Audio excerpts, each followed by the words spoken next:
Mike had been afraid of heights for as long as he could remember. As a kid, he would avoid playground equipment like slides or jungle gyms. The thought of being more than a few feet off the ground filled him with dread. He could not understand why the other kids delighted in hanging upside down on monkey bars or seeing who could swing the highest. In school, Mike got knots in his stomach whenever they did activities like rope climbing in gym class. He had to come up with excuses to get out of it, like pretending to have a sore arm. On field trips, he was always the kid clinging to the innermost aisle seat on the bus, far away from the windows. The teasing from the other kids stung, but not as much as confronting his phobia did. As an adult, Mike's fear of heights limited his ability to enjoy life. He turned down invitations from co-workers to go hiking or to tourist attractions at the tops of skyscrapers. On airplane flights, he requested an aisle seat and looked straight ahead during takeoff and landing. He avoided balconies and open staircases. Simply riding a glass elevator made his palms sweat. Deep down, Mike was frustrated with himself. He knew his phobia was irrational and that heights did not need to be dangerous or life-threatening.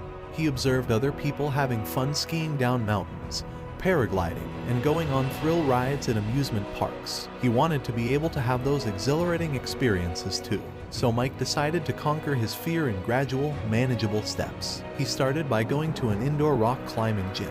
Just standing below the short climbing walls made his heart race. With deep breaths, he was able to slowly ascend a few feet up while tied to a secured rope.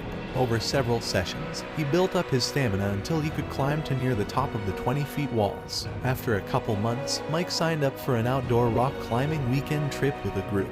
As they drove to the mountainous site, doubt began creeping in, but Mike was determined to push through. The morning of the climb, the intimidating vertical rock face towered above.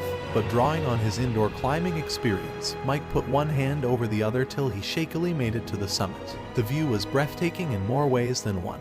In the months that followed, Mike hiked mountains and went parasailing with friends. Eventually, he conquered his fear enough to zipline over a canyon and even try hang gliding. The lifelong phobia that had constrained him melted away.